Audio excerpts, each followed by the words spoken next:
श्री स्वामी समर्थ मित्रांनो, यंदा होळी पौर्णिमा आणि धुलिवंदनावर भद्राची सावली. कधी करावे होळी दहन? नमस्कार मित्रांनो, सोमवारी 2 मार्चला होलिका दहन केले जाईल.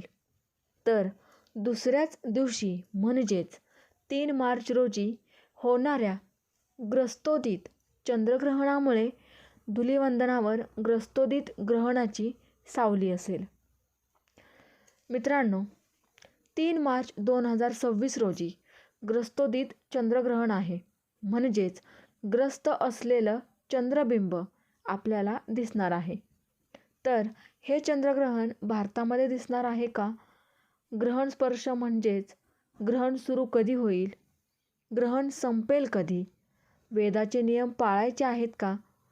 पाळायचे असल्यास कोणते नियम पाळावेत? गर्भवती महिला, वृद्ध किंवा लहान मुलं यांनी कोणते नियम पाळावेत? काळजी कशी घ्यावी? ग्रहण काळामध्ये कोणते स्तोत्र मंत्र पठण करावेत? कोणत्या सेवा कराव्यात? अशी सर्व माहिती आपण आजच्या व्हिडिओमध्ये पाहणार आहोत. त्यामुळे व्हिडिओ स्किप न करता शेवटपर्यंत नक्की पहा आणि व्हिडिओला एक लाईक करायला अजिबात विसरू नका. मित्रांनो, 3 मार्च 2026 रोजी हे ग्रस्तोदित चंद्रग्रहण भारतामध्ये सर्वत्र दिसणार आहे. त्यामुळे सर्वांनाच वेदाचे नियम पाळायचे आहेत. 3 मार्च रोजी धुलिवंदन आहे. 2 मार्च रोजी होळी. संध्याकाळी आपण नेहमीप्रमाणे 2 मार्चला संध्याकाळी हुताशनी पौर्णिमा म्हणजेच होळीची पूजा करावी. आपल्याला ग्रहणाचा आणि होळीचा कोणताही संबंध असणार नाही. त्यामुळे आपण होळी संध्याकाळी 2 मार्च रोजी करू शकतो. आणि 3 मार्च रोजी हे ग्रस्तोदित चंद्रग्रहण आहे. सर्वात महत्त्वाचं म्हणजे ग्रहणाविषयी कोणतीही शंका भीती मनात ठेवू नका. भद्रेच्या मुखाची सुरुवात 2 मार्चच्या मध्यरात्रीनंतर रात्री 2:38 होईल आणि 3 मार्चच्या सकाळी 5:32 भद्रेचा मुखकाल राहील. त्यामुळे 2 मार्च रोजी सायंकाळी 6:22 ते रात्री 8:53 प्रदोषकाळ असेल. या वेळेत होलिका दहन करणे शुभ आणि शास्त्रसंमत मानले जाते. आता ग्रहणाचा पुण्यकाळ कधी आहे? तर ग्रहणाचा पुण्यकाळ आहे 3 मार्च रोजी सूर्यास्तापासून म्हणजेच 3 मार्च रोजी संध्याकाळी 6:20 पासून संध्याकाळी 6:48 म्हणजे साधारण अर्ध्या तासाचा पुण्यकाळ आहे.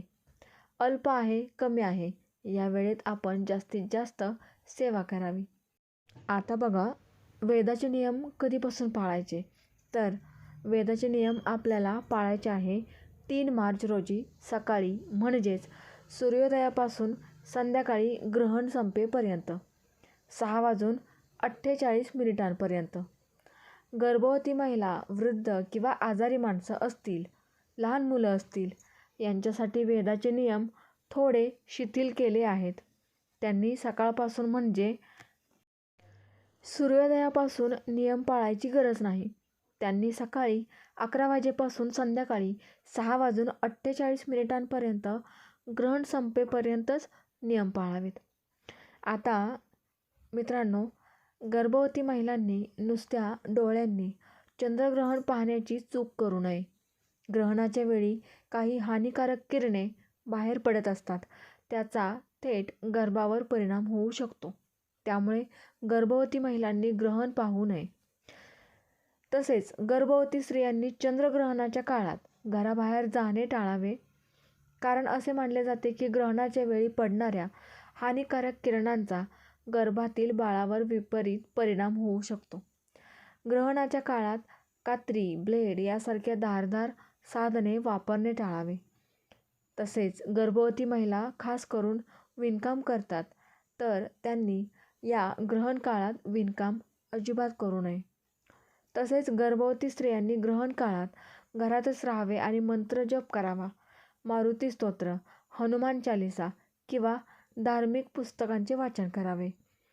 तसेच ग्रहण संपल्यानंतर दान जरूर करावे. त्यामुळे पुण्य प्राप्त होते असे म्हणतात. ग्रहणानंतर स्नान करणे आवश्यक आहे. इच्छेनुसार गंगाजल टाकून स्नान करणे अधिक उत्तम आहे. स्नानानंतर स्वच्छ कपडे परिधान करावेत. काही ठिकाणी ग्रहण काळात गर्भवती महिलांनी परिधान केलेले वस्त्र दान केले जाते. तुमची इच्छा असल्यास जरूर दान करा. ग्रहण काळात आराम करा, धावपळ करू नका आणि अजिबात घाबरू नका. सकारात्मक विचारच ठेवा. तसेच ग्रहण काळात ईश्वराचं नामस्मरण करा. शुद्ध भावना ठेवा. शक्यतो गर्भवती महिलांनी ग्रहणाच्या काळात बाहेर फिरू नये, खाऊ नये, कापू नये, मळू नये, बरंच काय काय आहे. जेवढं जमेल तेवढा प्रयत्न करा आणि अख्खा दिवस करण्यापेक्षा ग्रहण स्पर्शापासून मोक्षापर्यंत जरी पाळलं तरी चालण्यासारखं आहे. मित्रांनो, ही छोटीशी माहिती आपल्याला कशी वाटली कमेंटद्वारे नक्की कळवा आणि व्हिडिओला एक लाईक जरूर करा. तसेच चॅनलवर जर का तुम्ही नवीन असाल तर चॅनलला सबस्क्राईब करा. श्री स्वामी समर्थ. जय जय स्वामी समर्थ.